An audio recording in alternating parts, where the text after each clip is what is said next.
¿qué tal? Muy buenos días para todos, para todas. Bienvenidos, aquí estamos con la primera edición de MBD Noticias. Qué gusto recibirles con 16 grados de temperatura en estos momentos en Capital. Una mañana soleada, fresca, elevándose la temperatura, pero la lluvia se alejó. Sí. Y vamos a repasar rápidamente qué nos dice meteorología para las próximas horas. Miren qué linda la bahía de Rambla, Montevideo, ¿no? sí, La a la bahía altura de Montevideo. Quibón está soleada y despejada, Hermoso. como dicen. Bueno, muy bien. Bien, 13 grados, ya los pasamos, era la mínima, 23 grados, se va a ir templando hacia el mediodía, el cielo estará algo nuboso en esta jornada. Cielo nuboso y nuboso para mañana, miércoles 15 de noviembre. La máxima será 24 grados, pero la mínima será de 14, así lo dice el Instituto Uruguayo de Meteorología. Y para el jueves sigue el cielo, bueno, con el sol presente allí, baja probabilidad de precipitaciones, las temperaturas seguirán templándose, la mínima 17, la máxima 24 grados. Muy bien, así las cosas. Estos son, el panorama que brinda Inumet de hoy y los próximos días. Vamos a comentarles algunos de los temas que tenemos para compartir con ustedes hasta la hora 9. Sí, exactamente. Les contamos que la Asociación de Transportistas de Combustibles decidió mantener la suspensión del abastecimiento de combustible a las estaciones de servicio ante la falta de avances en la negociación con el gobierno. No hubo novedades, vamos a estar comentándoles más adelante. Ahí, bueno, aparte de la ciudad está desabastecida, así como lo adelantaba Daniel Añón, el presidente de Unvenus, aquí en MBD Noticias. También tenemos para contarles temas políticos porque, según la última encuesta de Equipos, Yamandú Orsi y Álvaro Delgado son los candidatos preferidos en el Frente Amplio y en el Partido Nacional de cara a las elecciones nacionales de 2024. Sin embargo, en filas nacionalistas se constata el crecimiento de la figura de Laura Raffo. Pedro Bordaberry, que está alejado de la política, bueno, es el principal candidato en filas coloradas. Bien, y también vamos a estar hablando sobre las repercusiones de las declaraciones que Guido Manini Ríos, el líder hoy de Cabildo Abierto, le hizo a Fernando Amado en la presentación de su libro, en la elaboración de su libro. Estuvimos hablando con el especialista en temas de defensa, Julián González Guller.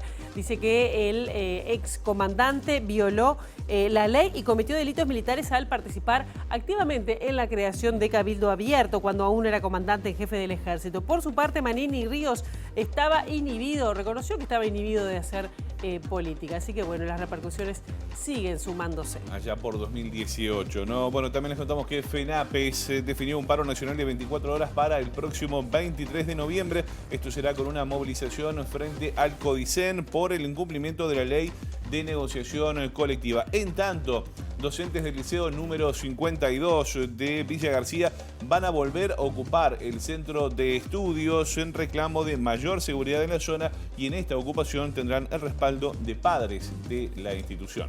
Vean ustedes que después de 8:30 de la mañana vamos a estar recibiendo a dos integrantes de la Organización de Usuarios de Salud del Oeste que nos van a dar su visión respecto a cómo está funcionando la salud en base a la reciente inauguración del hospital del Cerro. ¿Funciona o no funciona el hospital? Parece que está funcionando, pero con algunas internaciones en las últimas horas, pero bueno, hay una discordancia entre lo que los usuarios están necesitando, requiriendo para la zona y la propuesta que se está haciendo desde el hospital. Así que bueno, vamos a estar hablando con Jorge Betancourt, Ricardo Larrañaga, luego de las 8:30 de la mañana. Muy bien, eso será nuestra entrevista central y estos son algunos de los temas que tenemos para compartir con ustedes hasta las 9 de la mañana aquí en la primera edición de MBD Noticias. Ahora vemos cómo está Montevideo a través de las cámaras del Centro de Gestión de Movilidad, @IMTránsito, @MBD-Transporte, algunos aportes que nos hace el CGM a esta hora.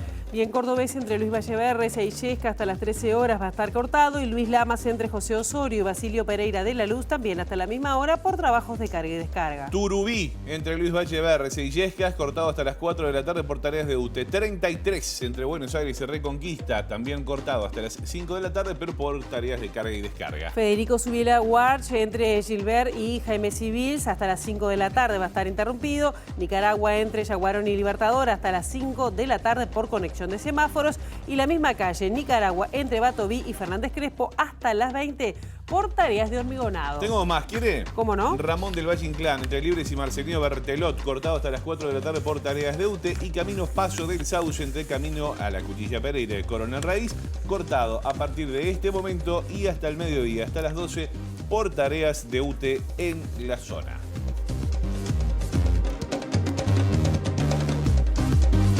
soleada, movida y despejada la mañana a esta hora. Qué linda la calle a esta hora con ese cielo tan límpido, ¿no? Me gustó, sonó hasta poético. Bueno, muy bien. Vamos Bien. a comenzar el desarrollo de la información. La Asociación de Transportistas de Combustible mantiene la medida de paro y de no abastecer a las estaciones de servicio tras estar paralizada la negociación con el Ministerio de Industria. Sí, para los transportistas, en el marco de la negociación se tensó la cuestión. Tuvimos una primera reunión de acercamiento, es bueno poderse sentar a hablar, pero estamos un poco lejos, porque nosotros lo que pretendemos es que el gobierno prorrogue la situación actual para generar un ámbito de diálogo y de discusión, manteniendo los permisos de transporte de combustible, los autodespachos que son de las estaciones que se llevan el combustible también, que puedan seguírselo llevando, y el gobierno está un poco reacio a prorrogar eso, y también quiere generar una mesa de diálogo, pero a partir de pasarle todo esto a las distribuidoras, a los sellos, cosa que nosotros no estamos de acuerdo, y a su vez le estamos planteando al gobierno establecer los ajustes futuros de la tarifa, que no quede congelado. El gobierno no quiere establecer los ajustes futuros de esa tarifa, y bueno, a partir de eso estamos con una diferencia que, bueno, esperamos poder más tranquilos, porque hoy fue una primera reunión un poco tensa por muchos momentos, poder seguir mañana a ver si nos ponemos de acuerdo. Por su parte, la ministra de Industria se mostró optimista en que se va a llegar a un acuerdo. Sí, según dijo la jerarca, se está muy cerca de la solución. Nosotros siempre estamos abiertos al diálogo, como estuvimos abiertos desde el primer momento, así que por ahora quedamos así. Lo que sí queremos es garantizarle a la población que va a haber suministro de combustible, no va a faltar, no vamos a llegar a una situación de quiebre. Pero de hecho está faltando combustible. Bueno, no está faltando generalizadamente, está faltando en algunas estaciones. ¿No se puede agravar esa situación? Eventualmente sí, porque esto es una medida que se tomó desde un domingo, digamos, después de un domingo, pero bueno, esperemos que no llegue a esa situación. Pero continúa el paro de los transportistas, ¿cómo puede asegurar el Poder Ejecutivo que no va a faltar combustible? El paro, las medidas no se levantaron, nosotros aseguramos que no va a faltar combustible. ¿De qué manera lo van a hacer? Gracias. ¿Con la esencialidad? No voy a hacer más declaraciones por ahí, gracias. ¿Esencialidad no está previsto entonces, por ahora? No voy a hacer declaraciones. Quedó claro que no va a hacer declaraciones, ¿no? Sí. En estos momentos están reunidos en el Ministerio de Industria para intentar destrabar esta situación, así que bueno, puede haber novedades en breve. Sí, que en principio iba a haber faltante, estaba estipulado hasta el día miércoles, ¿no? Pero bueno, ya se nota en buena parte de Montevideo, solo en algunas estaciones, las costeras, por ejemplo, por allí se podía encontrar gasoil. Bueno, vamos a cambiar de tema. Una movilización que se realizó el día de ayer, organizada por el PIT-CNT, justamente una movilización en la Plaza Libertad en defensa de la democracia y en contra de la corrupción. Todo esto derivado a raíz del escándalo por la entrega del pasaporte al narcotraficante uruguayo Sebastián Marcet. Sí, exactamente. El presidente de la Central Sindical del PIT-CNT, Marcelo Abdala, dijo que la justicia debe ir a fondo para investigar estos temas. Si en virtud de estas conductas bochornosas, digamos, se empieza a desprestigiar la democracia, hay que saber lo que pagó la clase obrera, digamos, desde el punto de vista de responder de inmediato cuando un golpe de Estado con la huelga general, luchar sin dar un minuto de tregua a la dictadura, pagando un altísimo precio en torturados, presos, desaparecidos, asesinados. Y acá estamos frente a una situación gravísima. Uruguay le acelera un pasaporte a un narcotraficante, se monta una organización para faltarle la verdad al Parlamento, para ocultar pruebas al Poder Judicial.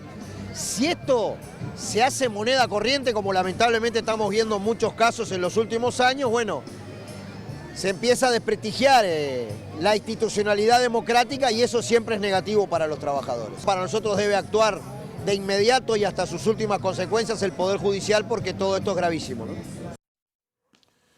Bueno, ahí estábamos viendo algo que ocurrió ayer, pero está previsto más movilizaciones porque FENAPES decidió un paro nacional de 24 horas para el próximo 23 de noviembre con movilización frente al Codicen. Sí, según el secretario general de la Federación de Docentes, Emiliano Mandasen, el Codicen está incumpliendo la ley de negociación colectiva. Bueno, ayer se reunió la Asamblea General de Delegados de FENAPES, definió ante la situación de extrema gravedad que hay, que involucra a algunos liceos en particular, por ejemplo el IABA, pero hay una situación generalizada en departamentos como Cerro Largo, Maldonado, bueno, en todo el territorio nacional, en un ajuste de grupos y cargos, y también temas referentes a la elección de horas que nos preocupan muchísimo, y la posibilidad que en algunos desaciertos que hay por parte de la administración, cientos y cientos de trabajadores queden sin acceso a sus puestos de trabajo. Bueno, nos parece importante movilizarnos, es una movilización de carácter nacional, a la explanada del Codicen, pero esperemos, estamos trabajando para que se abra en ámbito de negociación efectivamente, porque hay un acuerdo de citarlos, pero la administración sigue avanzando en las innovaciones, o sea, está incumpliendo la ley de negociación colectiva. Fue tomada con la presencia de muchas filiales de todo el país esta medida, y mañana trasladaremos el planteo a la coordinadora del Sindicato de la Enseñanza a ver si se amplifica el tema de la movilización a los demás sindicatos de la educación. Bien, podría ser de características generales de la educación en el caso que haya aceptación de los gremios. Trabajaremos, creemos que cada gremio también tiene sus tiempos, tiene sus características. Lo venimos trabajando hace algunas semanas, pero bueno, vamos a ver si mañana podemos llegar a algún tipo de acuerdo para realmente caracterizarlo y bueno, poder darle la magnitud del problema que estamos sufriendo dentro de la educación pública. Bueno, y seguimos hablando de conflictos vinculados a la educación. Lo decíamos en el arranque de esta primera edición de MBD Noticias. El núcleo sindical del Liceo número 52 de Villa García volverá a ocupar el centro de estudios este martes en reclamo de mejores condiciones de seguridad. Ayer los docentes ocuparon el liceo luego de que el pasado sábado un joven ajeno al centro de estudios ingresó con un arma al edificio mientras perseguía a un adolescente que concurre al liceo, lo que generó miedo y angustia entre estudiantes y docentes. Imagínense, en diálogo con MBD Noticias, el representante gremial Rodrigo Cabeda aseguró que las autoridades de la Dirección General de Secundaria se negaron a abrir un ámbito de diálogo con los trabajadores que fue sugerido por el Ministerio de Trabajo y Seguridad Social. Ante esto, los docentes decidieron volver a ocupar el liceo este martes en una acción que será acompañada desde el exterior por padres del alumnado que también reclaman mayor seguridad en el centro de estudios.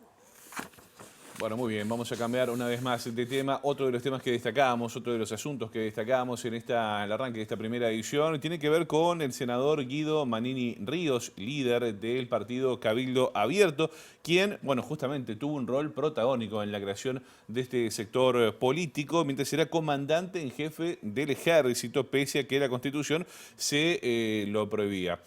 Manini reconoció, entrevistado para el libro El comandante sin jefe, escrito por Fernando Amado, quien actualmente es director de turismo de la Intendencia de Montevideo, que había participado justamente. Sí, sin embargo, dijo a Montevideo Portal que piensa que no violó la Constitución, ya que no participó en ninguna actividad política mientras estuvo en funciones como militar. En ese marco, el doctor en ciencia política especializado en Fuerzas Armadas, estamos hablando de Julián González Guller, afirmó que Guido Manini Ríos, ven ustedes, cometió delito, violó la ley y los códigos militares al impulsar la creación de Cabildo Abierto mientras era comandante en jefe del ejército.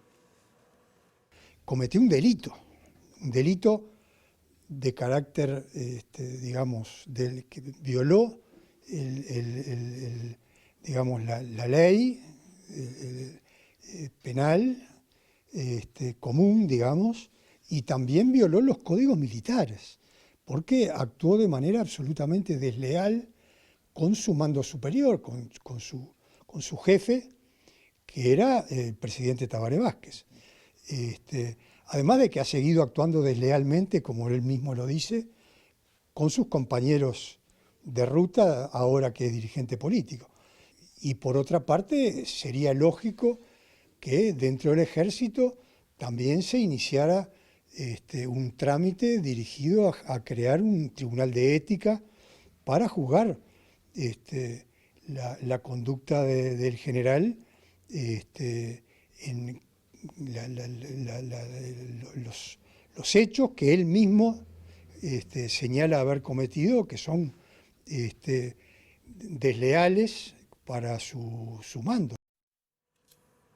La especialista en crimen organizado, en investigaciones de crimen organizado, Ana Arana, estuvo en Montevideo con motivo de un seminario de periodismo que abordaba el tema. Sí, en este marco dijo, entre otras cosas, que la situación de nuestro país vinculada al narcotráfico no la va a solucionar la DEA norteamericana, y dijo también que este es un problema que tiene que actuar el sistema judicial y el policial uruguayo.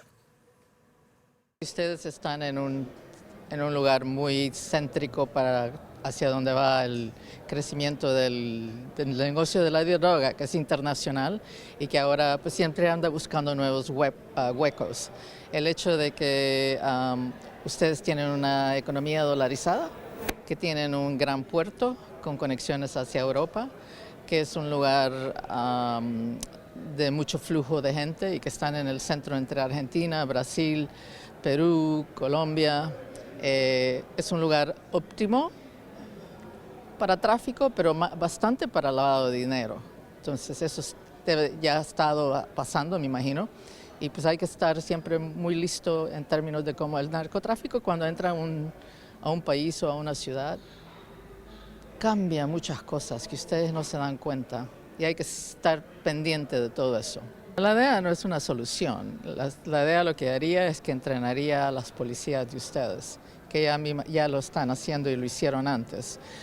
Todo tiene que ser muy del local, porque una policía extranjera no te va a dar nada. Ellos pueden traer inteligencia que están viendo porque tienen radares, tienen aviones, tienen un montón de cosas con las que hacen, pero es la policía de ustedes y los jueces de ustedes y es el sistema de justicia de ustedes que tiene que funcionar. ¿De qué sirven ellos? Que traen conocimiento de lo que está sucediendo, conocen el mercado bien, pero es un problema en el que tienen que estar cuadrados porque ya van a ser infectados. El crimen organizado infecta todo. La planta de UPM, que está ubicada en Pueblo Centenario, en el departamento de Durazno, registró otro derrame, esta vez a nivel de las cañerías. Según publicó el portal Sudestada, que publicó videos con el incidente, los trabajadores limpian el lugar desde hace varios días, al tiempo que pueden registrarse episodios de mal olor en la zona. Por su parte, la empresa emitió un comunicado donde dice que durante el funcionamiento normal de la planta se produjo una rotura en la cañería de pulpa de celulosa en el proceso de la línea de fibra. Esta rotura genera descarga de celulosa en el piso del área previo a la detención de la producción. La celulosa quedó contenida, dice la empresa, dentro del área de proceso y los sistemas de recolección diseñados para tal fin. Además, dijo que ya se trabaja en la limpieza del lugar previo a los trabajos de mantenimiento necesarios para retomar la producción. El evento no tuvo ningún impacto en el ambiente y no hubo personas lesionadas, dice el comunicado. Allí estábamos viendo recién el video, ¿no?, sí, que publicó Sudestada. Recordemos que la planta de UPM2 fue multada recientemente por el derrame de soda cáustica en un afluente de Río Negro que generó alta mortandad de peces. El derrame se produjo en agosto y derivó en un pedido de más de 70 organizaciones sociales que reclamaron paralizar la actividad de la planta. Bueno, y vamos a seguir ahora con temas vinculados al ambiente, porque, ven ustedes, OCE va a recibir un préstamo de unos 30 millones de dólares del Banco Interamericano de Desarrollo para disminuir los niveles de arsénico en el agua. Se estima que en 2 años habrá una reducción sustancial de esta sustancia que actualmente afecta a unas 140 localidades del interior, donde los valores de arsénico superan lo establecido en la normativa. En el caso de Uruguay, según lo que se sabe hasta el momento, a diferencia de otros contaminantes producto de la actividad humana, el arsénico se encuentra de forma natural en el agua subterránea. Tenemos el problema de que no cumplimos con las recomendaciones de OMS en cuanto a los niveles de arsénico en el agua. La norma es muy exigente y cambió hace unos años. Hemos pedido prórroga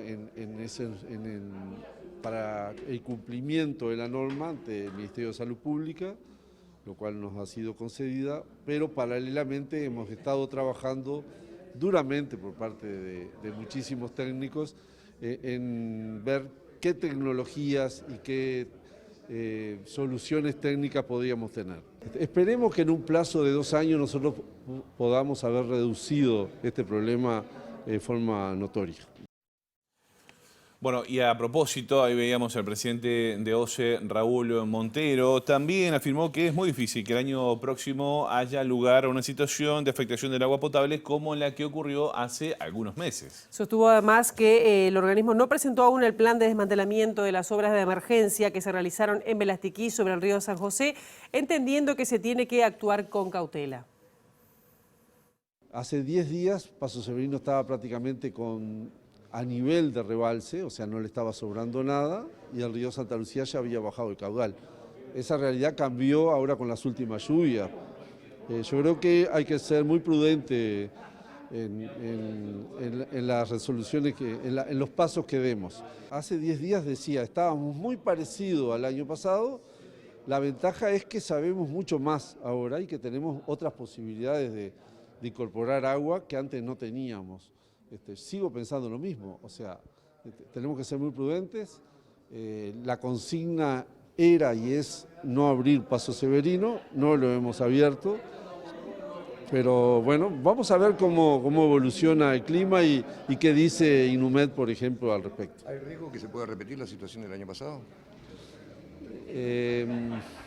Yo creo que son muchos menores porque el pronóstico es diferente y se viene dando que viene lloviendo. Todas las semanas tenemos un episodio de lluvia en mayor o menor grado. Por lo tanto, hecha así la pregunta, es muy difícil decir que no hay riesgo, pero yo creo que es muy difícil que se dé. Las resoluciones del Ministerio de Ambiente que autorizaron de emergencia los diques de Velastiquí y Bullental establecían que una vez superada la emergencia hídrica, OCE presentaría el programa de desmantelamiento de las obras. La gerencia de OCE recomendó al directorio transformarlas en permanentes, realizando los estudios ambientales correspondientes y proyectos de ingeniería definitivos, algo en lo que según Montero se está trabajando. La Corte Electoral dispuso un sumario a 2 personas por presuntamente haber utilizado la base de datos del organismo para intentar identificar a víctimas del ex senador Gustavo Penades, según informó el periodista Eduardo Preve. Los funcionarios sumariados son Graciela Del Vecchio y Horacio Tejera, quien también se habían desempeñado como secretario del ex legislador nacionalista en el Parlamento. Ambas personas habían declarado como testigos ante la fiscal del caso, Alicia Guione, como parte de la investigación paralela realizada por funcionarios policiales para intentar beneficiar al ex legislador. Sin embargo, ambos podrían ser indagados por su responsabilidad en los hechos. Además, el ministro de la Corte Electoral, el nacionalista Arturo Silveira, dispuso el cese del pase en comisión de Del Vecchio, por lo que deberá volver a su organismo de origen, que es la ANEP. ¿Y cómo se va sintiendo que nos vamos acercando a etapas preelectorales? Porque ayer hubo se dieron a conocer nuevos datos de encuestas, esta vez de equipos, ¿no? Efectivamente, y según la última encuesta de esta consultora, Yamandu Orsi y Álvaro Delgado lideran en sus respectivos partidos de cara a las elecciones nacionales de 2024. Sin embargo, en filas nacionalistas se constata un crecimiento de la figura de Laura Raffo. Pedro Bordaberry, quien está alejado de la actividad política, es el principal candidato en filas coloradas. Según equipos, entre los frente amplistas, Orsi es el candidato más mencionado con el 34%, seguido por la intendenta de Montevideo, Carolina Cose, con el 24%. Más lejos, en tercer lugar, aparece el senador Mario Vergara con el 3%. También aparecen mencionados otros dirigentes como José Mujica, Daniel Martínez, Óscar Andrade y Fernando Pereira. Uno de cada 4 frente amplistas no tiene definida su opción, lo que refleja la incertidumbre dentro del electorado. Y ver ustedes, cuando se ofrece una pregunta guiada solo con la opción de los 4 precandidatos confirmados en la interna frente amplista, el intendente de Canelones amplía su ventaja sobre Cose, 46% a 31%. En tercer lugar, aparece nuevamente Mario Vergara con 12% y cuarto, el intendente de Salto, Andrés Lima, con un 5%. En el Partido Nacional, Álvaro Delgado encabeza con 37% y Raffo en segundo lugar con 29%, lo que refleja un crecimiento de la candidata nacionalista. En tercer lugar aparece el senador Juan Sartori con 8%, con menciones también para Javier García y Jorge Gandini. Y en el Partido Colorado aparecen 7 potenciales candidatos. En primer lugar, sin embargo, aparece Pedro Bordaberry con el, ver ustedes, 49% de las adhesiones, pese a que aún no definió si va a retornar a la actividad política. Sin Bordaberry en escena, el primer lugar lo ocupa Robert Silva con 23% de las adhesiones, seguido por Gustavo Subía con 20%, Tabaré Viera con 19% y Gabriel Gurméndez con 13%. Más atrás están Andrés Ojeda con 8% y Guzmán Acosta y Lara con 4%, como estamos viendo en pantalla. Muy bien, así las cosas. Momento de hacer una pausa muy breve. A la vuelta, entrevista central. Nos vamos al Cerro. Nos vamos al Cerro y vamos a recibir a 2 integrantes de la Organización de Usuarios de Salud del Oeste de Montevideo para preguntarles cómo está la salud en la zona desde el punto de vista de los usuarios. Yo le dije, nos vamos al Cerro. El Cerro viene a nosotros. El Cerro viene a nosotros. Pausa.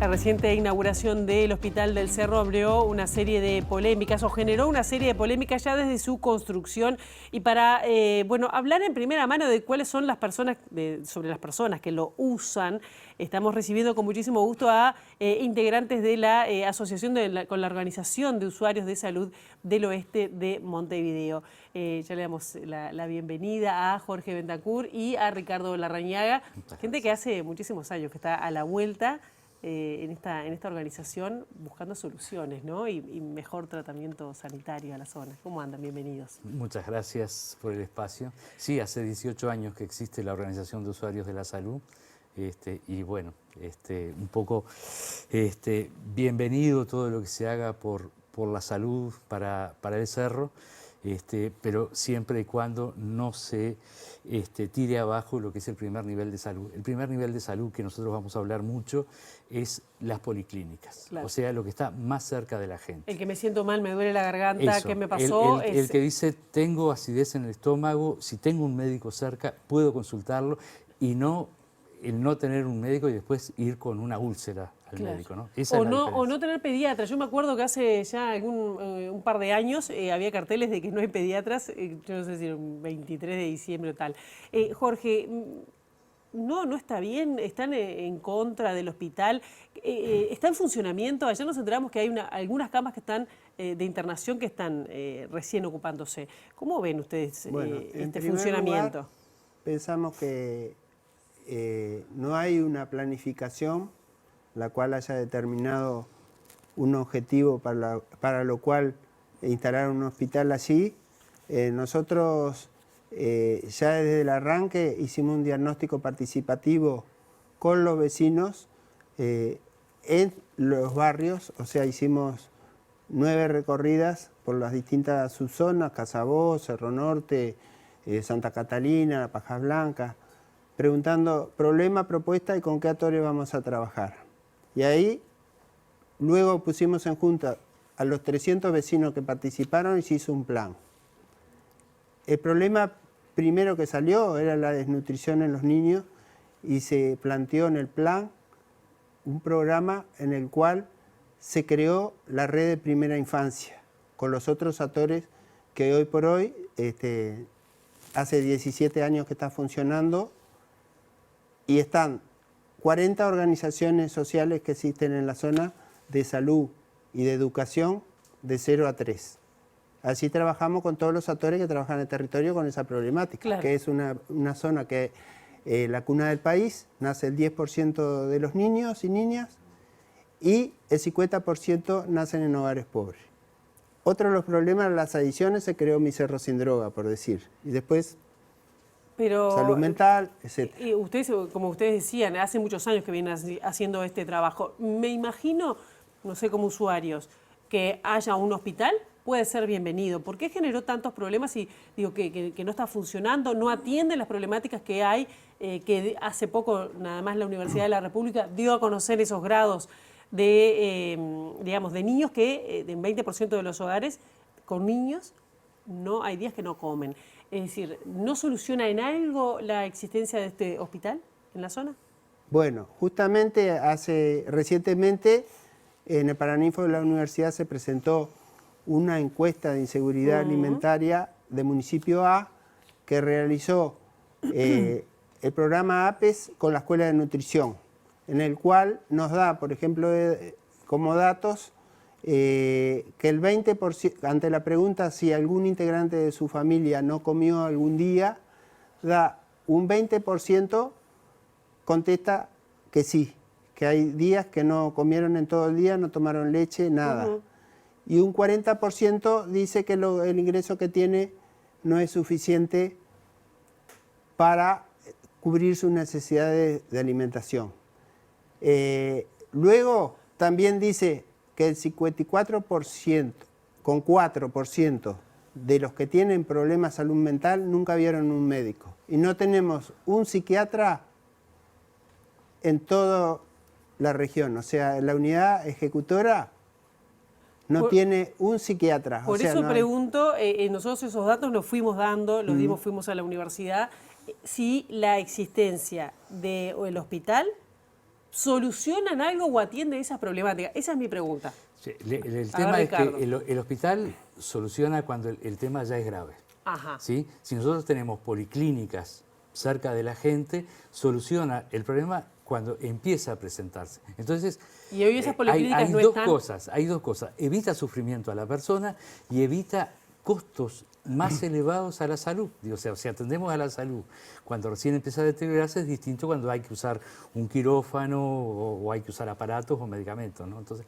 digo, nosotros el problema que vemos es que el primer nivel, o sea, las policlínicas, hay algunas que se han cerrado, hay algunas que funcionan algunos días a la semana, no tienen toda la cantidad de médicos necesarios, no hay medicamentos. Entonces, digo, de alguna manera una inversión tan fuerte en un hospital en el Cerro debilita todo lo que son esas redes de policlínicas que están cerca de la gente. ¿No mejora la salud, la atención de salud en el Cerro o en la zona oeste? No mejora la atención de salud primaria como debe ser, digo, y bueno, agrava los temas y agrava los costos también. ¿Sí? Nosotros necesitamos son especialistas que puedan consultarse. No puede ser que un fonoaudiólogo demore 2 años en atender a un niño. Imagínate un niño de 3 años, dentro de 2 años tiene 5. Digo, hay una cronificación, se hace crónico el problema que tiene el niño en ese tiempo. Ese espacio no lo gana después. Claro. ¿Cuáles son las demandas más insatisfechas?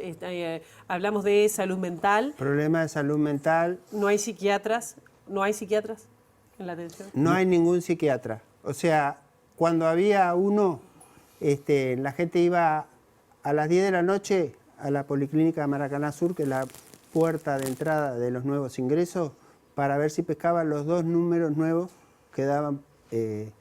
O sea, hacían toda la noche cola para ver si llegaban a ese ingreso. Ahora, por ejemplo, hace poquito tiempo que se anunció la apertura de la Casa de Desarrollo de la Niñez, que en realidad antes existió Serenar o el DIME, digo, similares, lo cual pensamos que nos iba a resolver, por ejemplo, las listas de espera, que los niños esperan un fonoaudiólogo 3 años. O sea, como decía, un niño de 2 años, ya cuando 3 años se le fue la vida y ya es crónico. O sea, porque no lo atendieron. El doble de su vida casi. Lo ideal es evitar que la gente se enferme. Por eso ninguna biblioteca entra de hacer un hospital en ese lugar de segundo nivel, porque nosotros que estuvimos desde el inicio, que se armaron las leyes de la reforma salud, los planes, estuvimos en la JUNASA, donde se controla cómo se van a distribuir los recursos,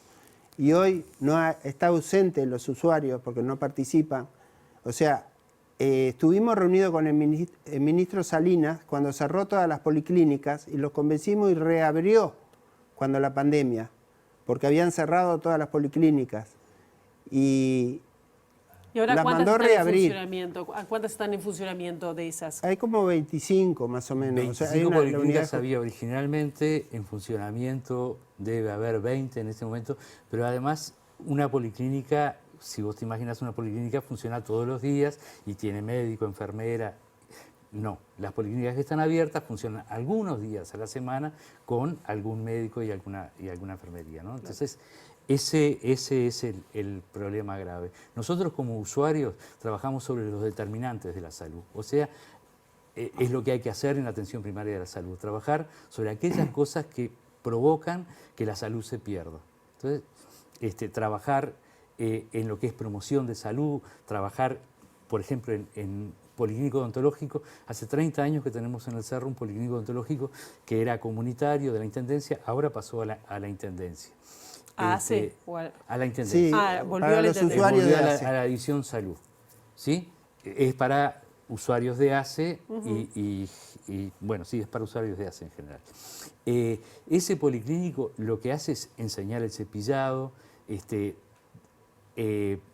promover los controles de salud, o sea, no espera a que esté la carie para actuar, es actuar sobre el diente que está sano.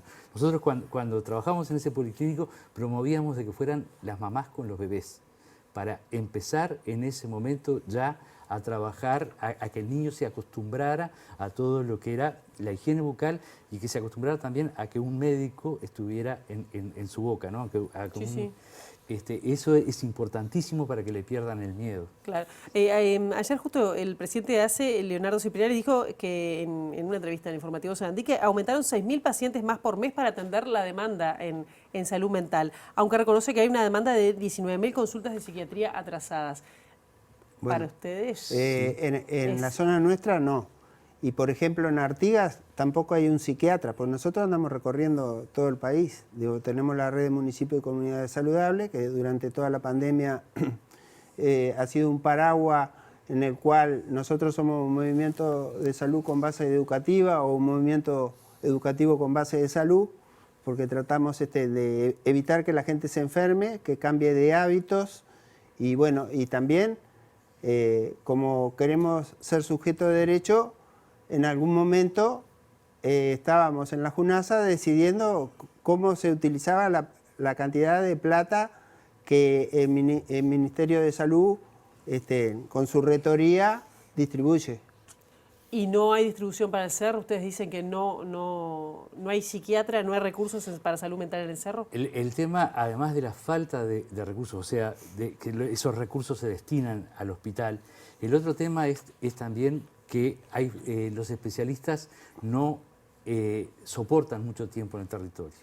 ¿Cuál es el problema? Digo, la cantidad grave de problemas que existen y la falta de recursos que ellos tienen. Entonces, digo, o sea, el síndrome del burnout, del quemado. Del quemado. Digo, o sea, una persona que se enfrenta a una cantidad enorme de dificultades y que no tiene elementos como para solucionarlo, no soporta mucho. Y ese es el problema que tenemos nosotros también en el Cerro. O sea, existen una cantidad de especialistas que empiezan a trabajar y al poco tiempo renuncian porque no se puede. El tema de psiquiatría, por más que tuviéramos psiquiatras, en 12 minutos, que es lo que un psiquiatra tiene que disponer de tiempo para atender a cada usuario, ¿qué se puede hacer?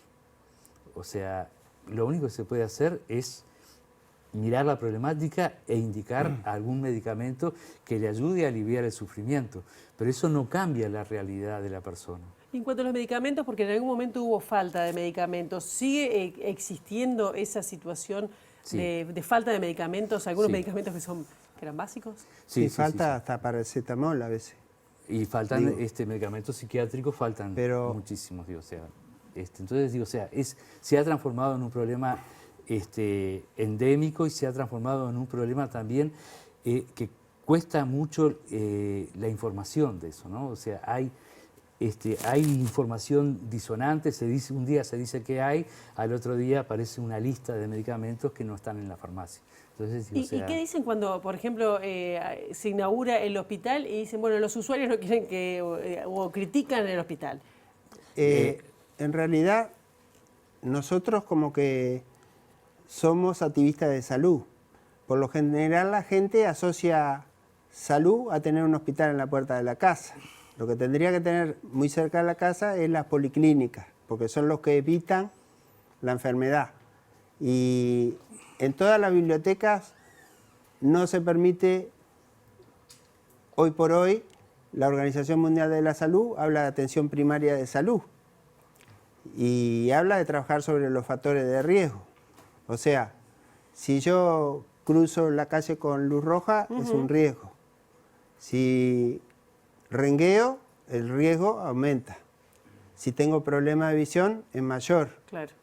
Luego puede venir el accidente y la secuela que hay que rehabilitar.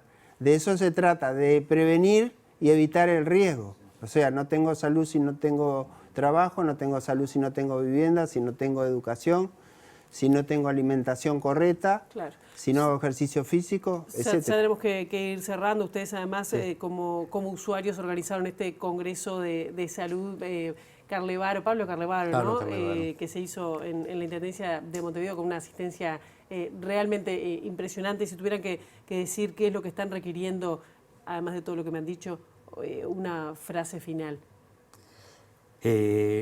Más trabajo en primer nivel de atención, más trabajo en policlínicas, más prevención, más promoción de la salud. Digo, o sea, en el tema de alimentación, por ejemplo, digo, en todos esos temas digo, es necesario promover la salud. La salud no requiere de médicos para recuperarla cuando estamos nosotros para defenderla, ¿no? Digo, o sea, ¿Se sienten abandonados ahí?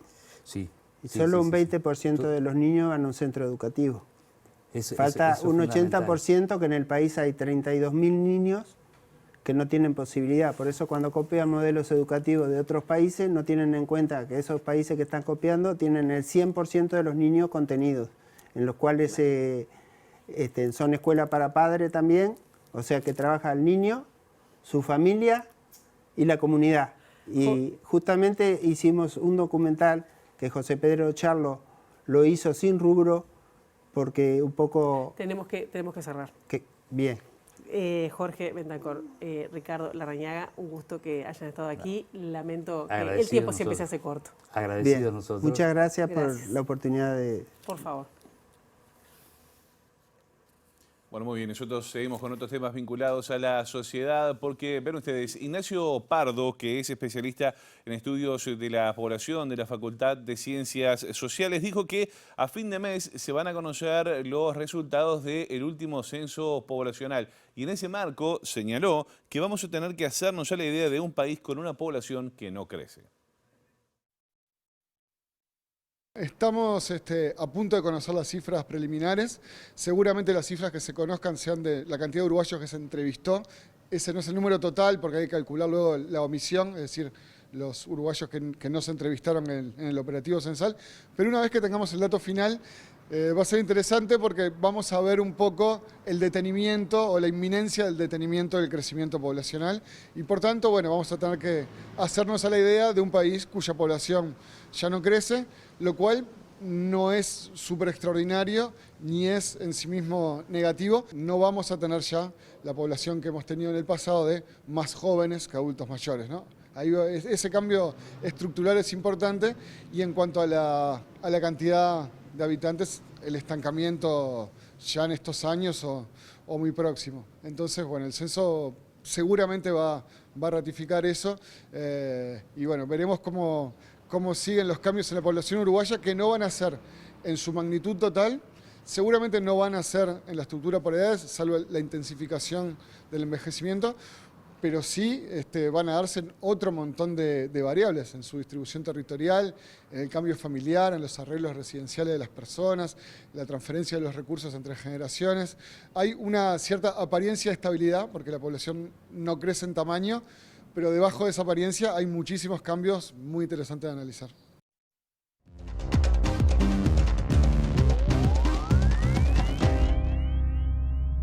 Bueno, algunas informaciones que se destacan desde fuera de fronteras. En las últimas horas, Naciones Unidas advirtió que deberá suspender sus operaciones de ayuda humanitaria en la Franja de Gaza dentro de 48 horas. Esto debido a la falta de combustible.